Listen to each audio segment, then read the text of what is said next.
Let's close our eyes. కళ్ళు మూసుకుందాం. ఓం.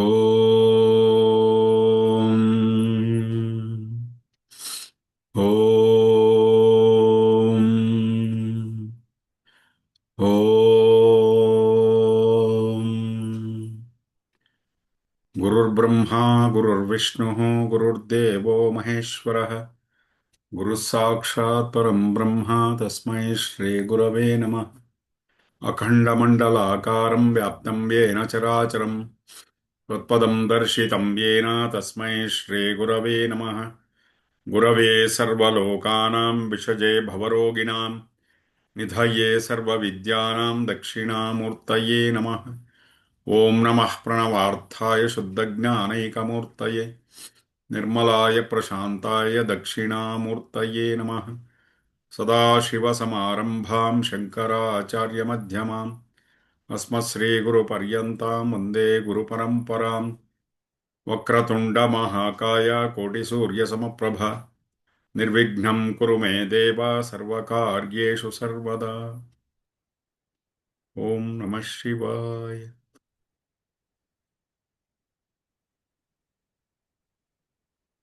నమస్తే అండి. జై గురుదేవ్. అందరికీ ఈరోజు ఈశావాస్య ఉపనిషత్తి జ్ఞాన చర్చకి స్వాగతం. యా.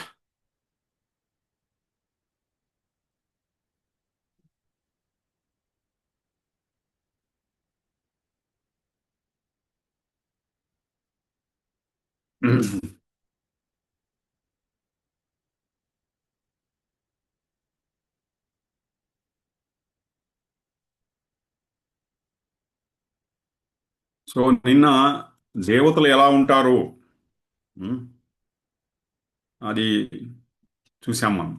ఒకటి, ఉమ్, నిన్న చాలా శ్లోకాలు చూసాం దాంట్లో. అప్రాకృతం దివ్య మానుష రూపం అంటే వాళ్ళకు శరీరాలు ఉండవు. దేవతలు అనేది ఒక వెలుగు ప్రకాశం, ఒక లైట్ అంటారు కదా, అలాగా. ఓకే. సో మంత్రములో మంత్రములలో మంత్రశక్తిలో దేవతలు ఉన్నారు, ఆ శబ్దములో దేవతలు ఉన్నారు. అర్థమవుతుంది కదా. అందుకే కొన్ని జపాలు చేస్తూ చేస్తూ చేస్తూ ఆ భాగంలో ఆ శక్తి ఎలాగా నిలుచుకుంటుంది అనమాట. తర్వాత యంత్రములో, యంత్రం అంటే ఏమిటి? ఆ యంత్రంలో ఒక్కొక్క ఇప్పుడు నిన్న చాలా యంత్రం గురించి చాలా మాట్లాడాం. షట్కోణ ఆకృతి, అది గణేష్ యంత్రము. బయట ఆ సర్కిల్ వేస్తే దేవి యంత్రము. మనకు తెలిసిన యంత్రం శ్రీ యంత్రం, అదంతా తెలుసు. బిందు త్రికోణ వసుకోణ దశారగ్మం అవన్నీ ఉన్నాయి దాంట్లో. 64 కోట్ల యోగిని దేవతలు దాంట్లో ఉన్నారు, దాంట్లో చెప్తారు. మీరు దేవి ఖడ్గమాలలో పోతే ఒక్కొక్క కోణములోనూ ఒక్కొక్క అమ్మవారు అలా ఆ, దాంట్లో ఉండి చివరికి త్రికోణమై శివుడు, మధ్యలో ఉన్న బిందువే అమ్మవారు అని చెప్తారు. సో అలా ఈ యంత్రముల్ని పూజ చేయడము, తర్వాత మంత్రములతో దాని శక్తిని నింపడము, ఇవన్నీ. ఆ తర్వాత విగ్రహాలు వచ్చింది అని చెప్తారు గురుగారు. ఆ తర్వాత విగ్రహాలు వచ్చింది అని చెప్పారు నిన్న. ఉమ్. సో నిన్న ఇంకోటి హిరణ్మయైన పాత్రని అదొకటి చూసాము. ఏమది? ఉమ్. అదొక హిరణ్మయేన పాత్రేణ సత్యస్యాపి హితం ముఖం తత్వం పూషన్న పావురుణ్ణు సత్యధర్మాయ దృష్టయే. ఈ సత్యం అనే దాన్ని ఒక బంగారు గిన్నెతో ఇలా మూత వేయబడింది. అలాగా దాన్ని ఆ ఆ సత్యాన్ని తెలుసుకోవాలంటే, ధర్మాన్ని తెలుసుకోవాలంటే దాని లోపల ఉన్న దాన్ని తిరిగివేయాలి మనం. సో ఆ ఒక్క పొరని తొలగించడానికి దేవతల్ని, ఆ పరమాత్మని ప్రార్థిస్తున్నాం ఇక్కడ. ఆ ఒక్క సత్యాన్ని తెలుసుకోవడానికి, ఆ ఒక్క ధర్మాన్ని తెలుసుకోవడానికి మనం ప్రార్థిస్తున్నాము. ఇదంతా నిన్న చూసుకుంటూ వచ్చాము. ఓకే. ఉమ్. సో నమః శివాయ. ఆ. దేవతలు, ఉమ్, దేవతల్లో ఎవరోని నిన్న చూసాం. ఒక ప్రకాశం, ఒక జ్యోతి స్వరూపుల వాళ్ళు, వెలుగు స్వరూపుల వాళ్ళు అంతా చూస్తున్నాం. ఆ తర్వాత గౌరవించాలి దేన్ని? ఈ పంచభూతాలను గౌరవించాలి. మన మన పూర్వీకులంతా ఇదే చేసుకుంటూ వచ్చారు. ఎప్పుడూ వాతావరణాన్ని కలుషితం చేయలేదు మన వాళ్ళు. ఎందుకంటే ప్రతి ఒక్కదాన్ని దైవంతో కొలిచారు మన మన పూర్వీకులు. ఓకే.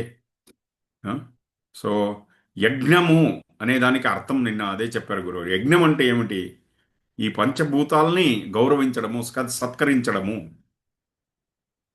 తర్వాత దేవ పూజ, ఆ తర్వాత ఆ దైవత్వాన్ని దానికి సత్కరించడము, దైవత్వాన్ని. అన్నిట్లోనూ దైవం చూసాం మనం. నదుల్లో చూసాము, కొండల్లో చూసాము, చెట్లలో వృక్షాల్లో చూసాము, జంతువుల్లో చూసాము కదా. ఇది దేవ పూజ. మనుషుల్లో కూడా చూసాం. ఆ? తర్వాత సంగతీకరణం, అందరినీ కలిపి తీసుకెళ్ళడము. అందరినీ కలిపి తీసుకెళ్ళాలండి, అదే సంగతీకరణం అని చెప్పేది. ఇది సంతోషాన్ని నాకు మాత్రమే నేను పెట్టుకుంటానంటే కుదరదు, అందరికీ పంచాలి ఇది. ఆ? అందుకే గురుగారు చివరిగా ఏం చెప్పారంటే నిన్న, సంతోషాన్ని నువ్వు పంచితే అందరికీ సంతోషం నీలో నిలబడుతుంది. నీలో సంతోషం నిలబడాలంటే అందరికీ పంచాలి నువ్వు. అలాగే జ్ఞానం నీలో నిలబడాలంటే జ్ఞానాన్ని అందరికీ పంచాలి. ఆ? దానికి యో వై భూమ తత్సుఖం నాల్పే సుఖం అస్తి. ఉమ్.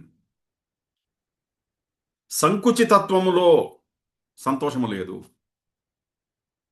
అంతా నాకే కావాలి, నాతోనే అంతా ఉండాలి, దాంట్లో సంతోషం అంటే ఏమన్నది? విశాలమైనది. ఇప్పుడు చూడండి, మనం చాలా సంతోషంగా ఉన్నప్పుడు మన లోపల ఒక వికసన ఇలా ఉంటుంది. సంథింగ్ ఎక్స్పాన్షన్ లోపల వికసించినట్టు అవుతుంది మన లోపల. మన చైతన్యం వికసిస్తుంది. మనకెప్పుడు చిన్నది కాదు, మనకు పెద్దగా ఉండాలి. మన ఇల్లు పెద్దగా ఉండాలి, 5 రూములు కలిగిన ఇల్లు ఉండాలి. కారులో కూర్చుంటే ఇంక పడుకోవడం ఒకటి బాకీ, అంత పెద్ద కారు ఉండాలి. మనస్సు ఎప్పుడు పెద్దగా విశాలమైనదే, పెద్దది కావాలని కోరుకుంటుంది. ఆ? మనస్సు ఎప్పుడు పెద్దగా ఉండాలి, అన్నీ ఆ? విశిష్టమైనది కావాలి అని దాని వెనకాల పరిగెడుతుంది. సో ఈ నిజమైన సత్యం ఏముంది? మనము సంతోషం వెనకాల పరిగెడుతున్నాము. అందుకే ఈ సత్యాన్ని హిరణ్మయ పాత్రైన ఒక బంగారపు ఒక గిన్నె ఇలా మూసినట్టు ఒక పొర ఉంది. ఆ పొరను తెరుచుకోలే. అది ఎలా తెరుచుకుంటుంది అంటే జ్ఞానముతో తెరుచుకుంటుంది. ఓన్లీ విత్ నాలెడ్జ్ ఓన్లీ అది జ్ఞానంతో తెలుసుకుంటుంది. అందుకే దేవుణ్ణి ప్రార్థిస్తున్నాడు. ఈ ఒక్క ఏ ఏ ఒక్క ఈ పొర దీని మీద కప్పబడి ఉందో, ఆ, ఈ సత్యము ధర్మం దాని మీద కప్పబడి ఉందో, దాన్ని దయచేసి తొలగించు, దాన్ని నేను తెలుసుకోవాలంది. చూడండి, ఇక్కడ గురుగారు ఏం చెప్తున్నారంటే, మనస్సు దేన్నైనా సాధిస్తే అది పెద్ద విషయం కాదండి. మనస్సు సాధించేది దాని కెపాసిటీ కన్నా తక్కువే సాధిస్తుంది, దానికన్నా ఎక్కువ సాధిస్తుంది. ఏది సాధించినా మన జీవితంలో అహంకారం కూడా, అహంకారంతో నేను ఇది సాధించాను అంటే ఫుల్ కెపాసిటీ కాదు, దానికన్నా తక్కువగానే సాధించి ఉంటాం. ఓకే. మనం జీవితంలో ఏమి సాధించినా కూడా మన కెపాసిటీ ఏముందో దానికి అతీతంగా సాధించలేదు, దానికన్నా తక్కువగా సాధించి ఉంటాము. జీవితంలో పెద్ద పెద్ద విషయాలు ఎప్పుడు జరుగుతాయి? పెద్ద సా పెద్దగా సాధన ఎప్పుడు జరుగుతుంది? ఏదో సాధించాం పెద్దగా అంటే మన ప్రయత్నంతో కాదు. మన ప్రయత్నం ఉంది లేదని కాదు, పురుషార్థం ఉంది. అయితే దాని వెనకాల కృప, ఆశీర్వాదం ఉంది. అది ఒక కానుకగా వచ్చింది మనకు. చిన్న చిన్నదంతా మన కెపాసిటీలో సాధించేస్తాం. అయితే పెద్దది ఏదైనా something bigger, there is divine intervention. అక్కడ పరమాత్మ యొక్క ఇంటర్వెన్షన్ ఉంది. అక్కడ ఆయన ఉన్నాడు అక్కడ. సో ఆ ఒక్క పొరని తొలగించి ఆ సత్యాన్ని తెలుసుకునేందుకు నన్ను ఆశీర్వదించు అని ఈ ఒక్క మంత్రంలో ఏది హిరణ్మయేన పాత్రేణ సత్యస్యాపి హితం ముఖం తత్వం పూషన్న పావృను సత్యధర్మాయ దృష్టయే. నెక్స్ట్ శ్లోకం వచ్చి పూషణ్యేకర్షే యమ సూర్య ప్రాజాపత్య వ్యూహరశ్మీన్ సమూహ తేజో యత్తే రూపం కళ్యాణతమం తత్యే పశ్యామి. పూషణ్యేకర్షే యమ సూర్య ప్రాజాపత్య వ్యూహ రశ్మీన్ సమూహ తేజో యత్తే రూపం కళ్యాణతమం తత్తే పశ్యామి. ఓకే. ఈ దేవతలందరూ ఉన్నారు. పూషణ్ అంటే ఎవరు? మనకు ఒక పుష్టిని ఇచ్చేవాడు పూషణ్ అంటే. ఏకర్షే అంటే ఒక ఋషి. యమ అంటే ఏమిటి? యముడు అంటే ఏమి? అన్ని కంట్రోల్. యముడు అంటే అంతే, టైం అయిన వెంటనే అక్కడికి ఆపుతాడు. యమ అంటే ఏమిటి? ఆపే ఆపేదాన్ని, కంట్రోల్. తర్వాత సూర్యుడు, ప్రాజాపత్య. ఓకే, వీళ్ళందరూ నాకు ఆ ఒక్క మేధస్సును ప్రసాదించని. ఏ మేధస్సు? నా లోపల ఉన్న ఆ చైతన్యం గురించి తెలుసుకునేటువంటి ఒక మేధస్సును ప్రసాదించని. అంతటా వ్యాపించి ఉన్న ఈ పురుషుడు గురించి ఏది నేను అని తెలుసుకోవాలని ఉంది కదా ఆ సత్యం. ఆ సత్యం తెలుసుకునేదానికి వీళ్ళందరూ నన్ను ఆశీర్వదించని. దీంట్లో ఏమిటి? సోహమస్మి అక్కడ చెప్తున్నాడు. సోహం అంటే ఏమిటి? సోహం అంటే నేను అదే. అదే అంటే ఏమిటి? ఆ పరమాత్మే నేను. I am that. ఈ ఒక్క రియలైజేషన్ మనలో రావాలి. ఈ ప్రపంచంలో భేదాలన్నీ చూశాను. రకరకాలైన దేవతలన్నీ చూశాను. ప్రజాపతిని చూశాను, యముణ్ణి. ఓకే, ఒక్కొక్కరికి వాళ్ళదే అయిన బాధ్యతలు ఉన్నాయి, వాళ్ళకి ఒక్క క్వాలిటీస్ ఉన్నాయి. ఓకే. ఆ? అయితే పురుషుడు, పురుషుడు అంటే ఎవరు? పూర్వం అంటే ఈ శరీరాన్ని పూర్వం అని పిలుస్తాం. దీని లోపల ఉండేవాడిని పురుషుడు. ఇది అద్దె ఇల్లు కదా ఈ శరీరం. వింటున్నారు? Are all with me? Yeah. 60-70 సంవత్సరాలకు ఒక అద్దె ఇల్లులాగా దీని లోపల దిగుతాం మనం. ఎవరున్నారు లోపల? ఆ పురుషుడు ఉన్నాడు లోపల. ఆ? అవినాశి అయిన చైతన్యము వ్యక్తమైన దానికన్నా విభిన్నంగా ఉంది. ఏది వ్యక్తము అంటే కంటికి కనబడేటువంటి సృష్టి ఉంది చూడండి, దాని లోపల దాగి ఉంది. ఇది దానికన్నా విభిన్నంగా ఉంది. కంటికి కనబడదు, అయితే అంతా అదే జరుపుతూ ఉంది. రిమోట్ కంట్రోల్ లాగా. అన్ని లోపల, అన్నిటి లోపల అంతర్బహిశ్చ తత్సర్వం వ్యాప్య నారాయణ స్థిత. మళ్ళీ మళ్ళీ ఆ మంత్రం మనం జ్ఞాపం చేసుకో. లోపల బయట వ్యాప్య నారాయణ స్థిత. అంతటా లోపల బయట అదే చైతన్యం ఉంది. 8 రకాలుగా ఈ ఒక్క చైతన్యము, ఓకే, ఇది ప్రకటమైంది ప్రకృతిలో. ఎలాగా ఈ 8? ఏమిటి ఈ 8 ఎలా ప్రకటమైంది 8 రకాలుగా అంటే? ఒకటి భూమి, పృథ్వీ. రెండు నీరు. మూడవది గాలి. నాలుగవది అగ్ని. తర్వాత ఆకాశతత్వం. ఇది 5 అయితే ఆరోది వచ్చి మనస్సు, బుద్ధి, అహంకారము. 8 రకాలుగా ప్రకటమైంది. 8 రకాలుగా ఇది ప్రకటమైంది ఈ పురుషుడు అనేది. దానికి అతీతంగా ఉండేది, ఆ? ఈ ప్రకృతికి దానికి అతీతంగా ఉండేది చైతన్యము. అంతకుముందు దాంట్లో అదే పురుషుడు అదే చైతన్యముతో చేయబడ్డది దేవతలు. ఎవరు ఇక్కడ చెప్పారు కదా, ఇంతకుముందు వీళ్ళ పేర్లన్నీ తెలుసుకున్నాం. పూషన్, యమ, సూర్య, ప్రజాపతి, వీళ్ళందరూ అదే చైతన్యం నుంచి వచ్చిన వాళ్ళు. నిన్న మనము ఆ ప్రిజం అనేది తెలుసు, పట్టిక ప్రిజం. దాంట్లో ఒక్క లైట్ విడిస్తే 7 రకాలుగా ఇంద్రధనుస్సు బయట వస్తుంది కదా. ఆ ఒక్కటే ఆ తెల్లటి లైట్ వచ్చి పరమాత్మ. ఆ 7 రంగుల ఒక కలర్ వస్తుంది కదా, వేరు వేరు వేరు వేరు వేరు దేవతలు. అంటే ఆ ఒక్కొక్క దేవత లోపల కూడా అదే పరమాత్మ ఉండి పని చేయిస్తున్నాడు. ఆ పురుషుణ్ణి నేను దాన్ని రియలైజ్ చేసుకునేది, నేనే ఆ పురుషుడు అని తెలుసుకునేదానికే నేను వచ్చాను. అదంతా నా లోపలే ఉంది, నా శరీరంలో. అందుకే చెప్తున్నారు, ఈ శరీరాన్ని, ఇది ఒక గిఫ్ట్ లాగా. ఈ శరీరం అనేది ఒక కానుకలాగా మనకు పరమాత్మ ఇచ్చాడు. తినేసి ఇంద్రియాలని ఎడాపడా వాడేసి, ఓకే, రోగగ్రస్తులైపోయి ఈ శరీరాన్ని ఏమేమి చేయాలో అంత భ్రష్టు పట్టించి వెళ్ళిపోతాం మనం. మనకు తెలియదు ఎందుకు ఈ మానవ శరీరం వచ్చింది అని.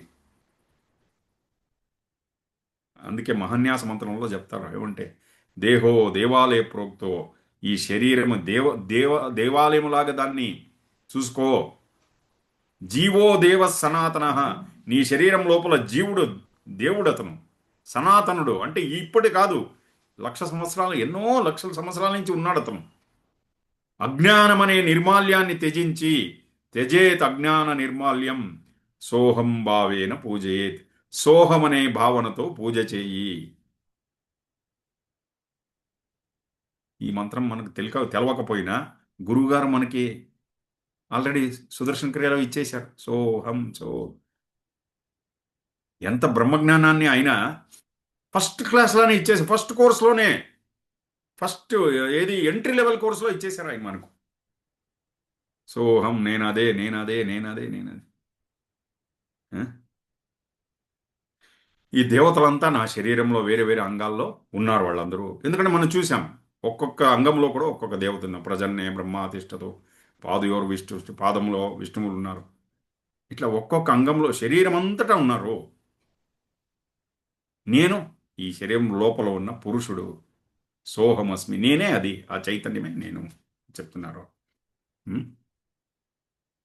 వాయురనిలమమృతమతేధం భస్మాంతకం శరీరం. ఓం క్రతో స్మర కృతగం స్మర క్రతో స్మర కృతగం స్మర. వాయురనిలమమృతమథేదం భస్మాంతకం శరీరం. ఓం క్రతో స్మర కృతగం స్మర క్రతో స్మర కృతగం స్మర.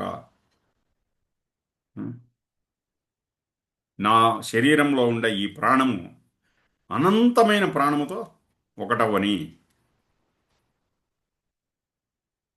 ఓకే. నేను నన్ను ఈ శరీరము అని గుర్తించుకుంటున్నాను. ఆ అజ్ఞానం నుంచి బయటొచ్చి నేను శరీరము కాదు, లోపల ఉన్న అనంతమైన చైతన్యము. దాంతో గుర్తించుకోవాలి నేను. అదే నేను. మనకు ఏమైపోయిందంటే అద్దంలో నిలబడితే కనబడుతుంది ఈ శరీరం. దాన్ని కాస్త బాగా కటింగ్, గిటింగ్ అంతా చేసి లేకపోతే బాగా హెయిర్ డై అంతా యేసుకుని, దాన్ని బాగా మేకప్ చేసుకుని ఎందుకంటే చేతికి దొరుకుతోంది కదా! ఏదో ఆహ్, ఒక ఉపాధి అంటారు. చేతికి దొరుకుతోంది కదా ఇది. సో, అప్పుడేమనుకుంటామంటే నేనిదే అని దానికి ఫిక్స్ అయిపోయాం. గురుగారు ఏం చెప్తారంటే, "నువ్వు అద్దెంట్లో ఉన్నావు నాయనా. ఏ రోజైనా ఈ ఇల్లు వదిలేసి ఎళ్ళిపోవాలి నువ్వు. చూడ్డానికి అందంగా ఉండొచ్చు. ఇది శాశ్వతం కాదు. 10, 20 సంవత్సరాల ముందు అందంగా ఉన్నోళ్ళని ఈరోజు చూడండి. అంతా వచ్చేసి ఉంటుంది. ఇవన్నీ. ఆ మొహం అంతా. అయితే లోపల చైతన్యం ఉంది. ఒకరోజు ఈ 5 తత్వాలతో నిర్మాణమైన శరీరాన్ని ఇక్కడే వదిలేసిపోవాలి కదా!" అది చెప్తున్నారు. మన శరీరము వాయువు, అగ్ని, జలము, భూతత్వము. తర్వాత చివరిగా ఏమవుతుంది? బూడిదైపోతుంది. అందుకే గురుగారు ఏం చెప్తున్నారంటే, "నువ్వు ఏమేమి చేశావో ఒకసారి మనసులో అవన్నీ జ్ఞాపకం చేసుకో. అవన్నీ ఆ పరమాత్మకు సమర్పణ చెయ్యి. గురువుకు సమర్పణ చేసి. ఫినిష్. అక్కడితో అయిపోయింది. హ్మ్. నీ మనస్సుని ఒకసారి వెనక్కి తీసుకెళ్ళు. భూతకాలానికి తీసుకెళ్ళు. నా జీవితంలో ఎన్నో తప్పులు చేశాను. మంచివి అంత బాధించదు. మనకు బాధించేదంతా ఏదన్నా కొన్ని తప్పులు జరిగిపోయి ఉంటాయి. పనికిరానివి కొన్ని జరిగిపోయి ఉంటాయి. అది కూడా మనం చేయాలని చేయలేదు. ఏదో జరిగిపోయిందది. దానన్నీ ఒకసారి జ్ఞాపకం చేసుకో. ఈ క్షణంలో నువ్వు దాని నుంచి దానన్నీ సమర్పణ చేసేసి ముక్తుడైపో. ఇది ఒక మెడిటేషన్ టెక్నిక్ చెప్తున్నారు గురువుగారు. ఒక ధ్యాన ప్రక్రియ గురువుగారు చెప్తున్నారు.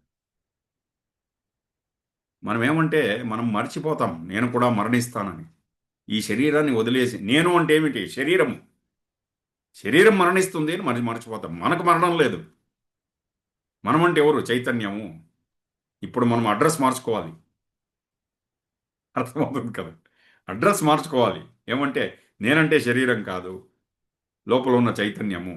ఇది చెప్పుకుని తిరిగేదా? కాదు. ప్రతిరోజు కళ్ళు మూసుకొని ధ్యానించి అనుభవించేది. అర్థమవుతుంది కదా! ప్రతిరోజు పొద్దున్నే, సాయంత్రము ఒక్కరేసి సాధన మనం మౌనంగా, రహస్యంగా కూర్చొని మన సాధన మనం చేసుకుంటూ ఆ! పక్కింట్లో ఎవరో చనిపోతాడు. వాడొచ్చి చనిపోయాడు. అయ్యో పాపం అంటే ఈడు కూడా చచ్చిపోతాడని ఈయనకి తెలీదు. వాడు అయ్యో పాపం చచ్చిపోయాడని వాడిని కనికరిస్తున్నాడు. దాని నుంచి తెలుసుకునేదేమంటే నేను కూడా ఎళ్తాను ఏదో ఒక రోజు నాకు టికెట్ రాలేదు ఇంకా అని అంతే. వాడు చచ్చిపోయా అయ్యో పాపం చనిపోయాడండి అని. పూర్ గై డైడ్ అని. ఒకరోజు మనం కూడా చచ్చిపోతామని తెలీదు. గురుగారు అదే చెప్తున్నారు. నేను మా వాళ్ళంతా అమెరికాలో ఉన్నారండి. జర్మనీలో మీసాలు తిప్పుతూ ఉంటారు. వాడు అక్కడే చచ్చిపోతాడు. ఓం నమః శివాయ.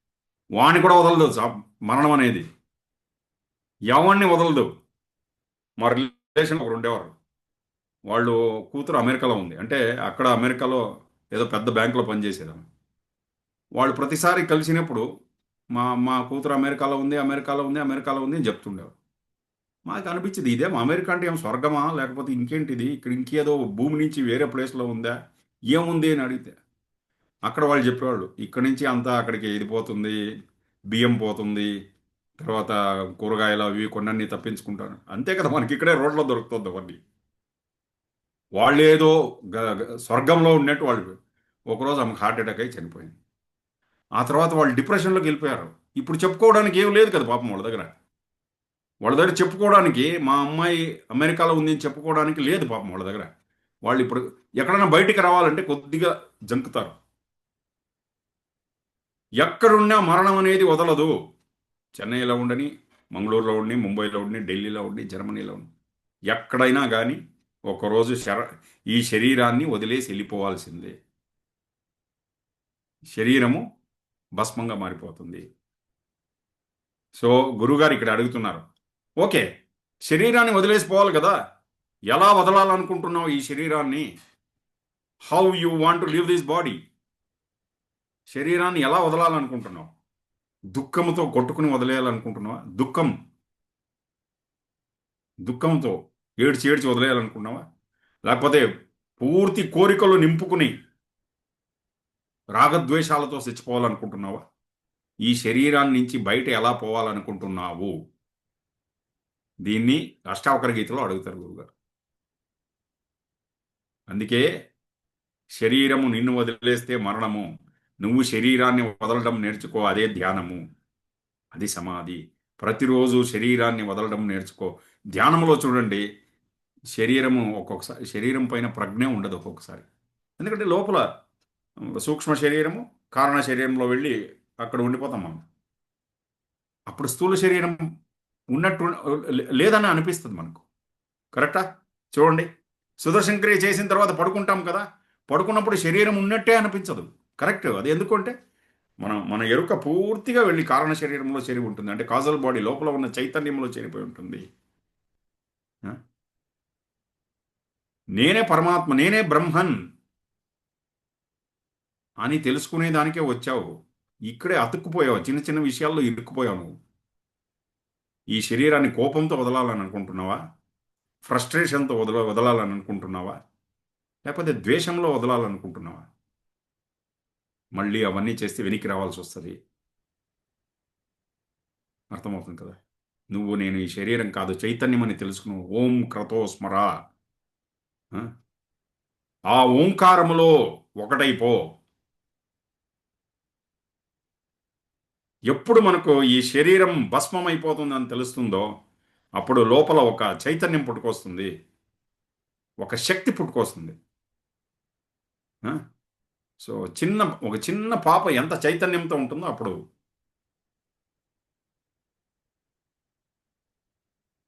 చూడండి ప్రతి క్షణము ఈ శరీరంలో ఎన్నో జీవకణాలు నాశనం అయిపోతుంది. మరణిస్తోంది. మనకు తెలీదు. రోజుకోసారి ఎన్నో లక్షల కొద్దీ జీవకణాలన్నీ మరణించి కొత్త జీవకణాలు పుట్టుకొస్తుంది. అందుకే జ్ఞానం అంటే ఏమిటి? వింటున్నారా? ఆర్ యు ఆల్ విత్ మీ? జ్ఞానం అంటే మరణము యొక్క ఒక్కసారి మరణం గురించి తెలుసుకున్న వెంటనే, మరణం గురించి ఒక్క ఎరుక వచ్చిన వెంటనే అప్పుడేమవుతుందంటే, అప్పుడు నిజమైన లైఫ్ పుట్టుకొస్తుంది. ఎలాగో చచ్చిపోతాం కదా! సంతోషంగా ఉండిపోదాం. ఎలాగో చచ్చిపోతాం కదా! 4 మందికి ఉపయోగపడదాం. ఎలాగో చచ్చిపోతాం కదా! అలా అందరినీ సంతోషంలోకి తీసుకొద్దాం. చూడండి. ఆ! సో, అప్పుడు ఇంకా జీవితంలో ఒక లైఫ్ అనేది పుట్టుకొస్తుంది. హ్మ్. అందరితో ఇంకా ప్రేమగా ఉంటాం. అందరితో చాలా కంపాషనేట్‌గా ఉండేసి, ఇంకా తృప్తిగా వెళ్ళిపోవాలి. ఒక్కొక్క భోజనము కూడా తృప్తిగా తినేసి ఓం నమ శివాయ జంప్ ఓం నమ శివాయ. ఆ! సో, ఎప్పుడు మరణం గురించి మనం తెలుసుకుంటామో అప్పుడు జీవిస్తాం కరెక్ట్‌గా. గురువుగారు అదే చెప్తాను. Knowledge of death is complimentary to living చెప్తున్నారు. మరణము గురించి ఒక్కసారి నేను ఎలాగో పోతానంటే అప్పుడు ఆ ఒక్కొక్క నిమిషాన్ని, ఒక్కొక్క క్షణాన్ని పూర్తిగా అనుభవించి పోతాం మనం. హ్మ్. ఈ ఈ సూసైడ్ చేసుకుంటారు కదా, ఆత్మహత్య, వాళ్ళు నిజంగా పాపం వాళ్ళు చాలా బ్రతకాలని ఉంటుంది. దాన్ని జీవేషణం అంటారు. బతకాలని ఒక తీవ్రమైన కోరిక. ఆ కోరికలన్నీ తీర్చుకోవడానికి, ఆ సుఖాలన్నీ అనుభవించాలని. అయితే త్వరగా అనుభవించేయాలి. దానికి ఒక టైం ఉంటుంది. ఆ టైం వచ్చినప్పుడు అవన్నీ మనకు వస్తాయి. అది ఈ క్షణమే వచ్చేయాలని. అది దొరకదు. ఆ దొరకకపోతే అప్పుడు ఆ ఆత్మహత్య చేసుకుంటారు. ఆత్మహత్య చేసుకుంటే ఏమవుతుంది? అప్పుడు చూడండి, ఎప్పుడు దొరకదో అప్పుడు కొద్దిగా దుఃఖం అనేది వస్తుంది. ఆ దుఃఖాన్ని తట్టుకునే ఓపిక ఉండదు వాళ్ళలో. అందుకే గురు, there is no endurance of misery. ఆ దుఃఖాన్ని తట్టుకునే అంత ఓపిక ఉండదు వాళ్ళ లోపల. ఆ తర్వాత మళ్ళీ వెనక్కి రావాల్సి వస్తుంది. ఎందుకు? ఇంకా ఎక్కువ దుఃఖాన్ని అనుభవించడానికి వెనక్కి వస్తారు. ఆ దుఃఖం మళ్ళీ మళ్ళీ ఇనుమడించుతూ పోతుంది. గురుగారు చెప్తున్నారు, ఆ దుఃఖం ఎక్కువైపోతుంది. గురుగారు అదే అడిగారు. ఆత్మహత్య నువ్వు, నీకు బాధ కలిగేది ఎక్కడ? మనస్సులో కలుగుతుంది. శరీరాన్ని ఎందుకు చంపుతున్నావు? Where is the pain? గురుగారు అడిగారు. Pain is in the mind. Why are killing the body? శరీరాన్ని ఎందుకు చంపుతున్నావు? మనస్సును చంపు. ఎలాగా? ధ్యానించి చంపు. Kill the mind by meditating. ధ్యానం చేసి మనస్సుని శాంతం చేసుకో. అందుకే గురుగారు ఏం చెప్తారంటే, ఈ ఒక్క ఆధ్యాత్మిక జ్ఞానము, విద్య ప్రతి ఒక్క శిశువుకి ఈ భూగ్రహం పైన ఇవ్వాలి. నా శరీరం 5 తత్వాలతో చేయబడి ఉంది. నా మనస్సు, బుద్ధి, జ్ఞాపకము, అహంకారము, ఆ తర్వాత ఉన్న చైతన్యం గురించి, అనంతమైన చైతన్యం గురించి, ఈ బ్రహ్మజ్ఞానాన్ని ప్రతి ఒక్క శిశువుకు ఇవ్వాలి. అందుకే వెనకటి కాలంలో మన భారతదేశంలో గురుకులానికి పంపించేవారు. తప్పుగా అర్థం చేసుకోకండి, ఒక విషయం చెప్తాను. ప్రతి ఒక్కరికి బ్రహ్మజ్ఞానానికి వాళ్ళు ఎలిజిబుల్. ఏ కులంలో పుట్టినా కూడా. 108 మంది ఋషుల్లో 2 బ్రహ్మలు. బ్రహ్మజ్ఞానంకి అందరూ ఎలిజిబిలిటీ ఉంది. వశిష్ఠుడు, వామదేవులు 2 వదిలితే మిగిలిన వాళ్ళు అందరూ ఋషులు వేరే వేరే కులాల నుంచి వచ్చారు. అర్థమవుతుంది కదా? సో దాని నుంచి బ్రహ్మజ్ఞానానికి ప్రతి ఒక్కడు అర్హుడే. అందుకే తీసుకెళ్లి గురువుగారు ఒక గురువు దగ్గర వదిలేసి అతనికి ఫస్ట్ నేర్పించేది ఏమంటే, నువ్వేమీ కాదు, లోపల ఆ ఒక్క బ్రహ్మజ్ఞానానికి ఒక ఉపదేశం చేసి వదిలేసేవాడు.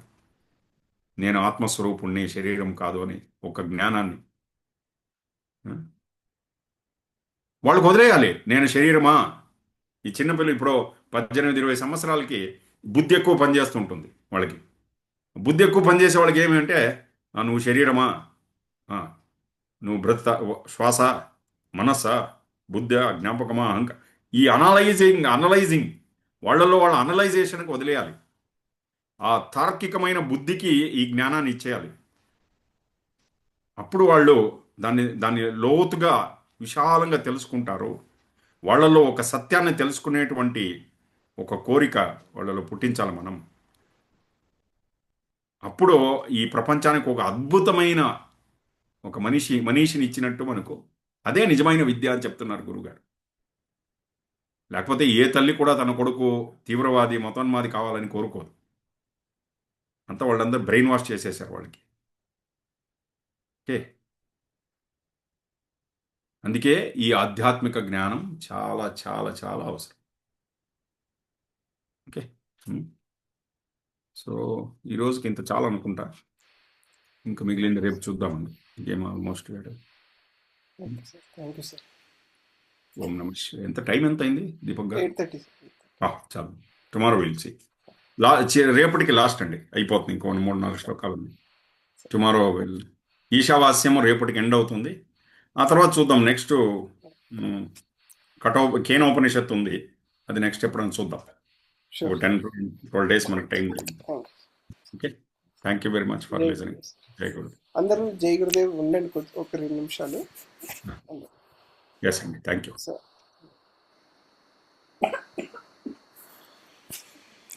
మనకి మన ఆశ్రమము హైదరాబాద్లో మానసికంగా ఆశ్రమం చూస్తున్న డాక్టర్ శ్రీనివాస్ గారు ఉన్నారు. సో తను ఆశ్రమంలో ఏం జరుగుతున్నాయి, ఏ కార్యక్రమాలు జరుగుతున్నాయి, గురువుగారు ఎలాంటి సంకల్పాలు తీసుకున్నారు ఈ సంవత్సరానికి, దాని గురించి చెప్తారు. అందరం ఒక ఓపిక్గా విందాము. So will welcome doctor Srinivas ji, who's now taking care of Manasaganga Ashram Hyderabad. So let's all open our videos. అందరం మన వీడియోస్ ఆన్ చేసుకుని ఆయన చెప్పే మాటలు విందాము.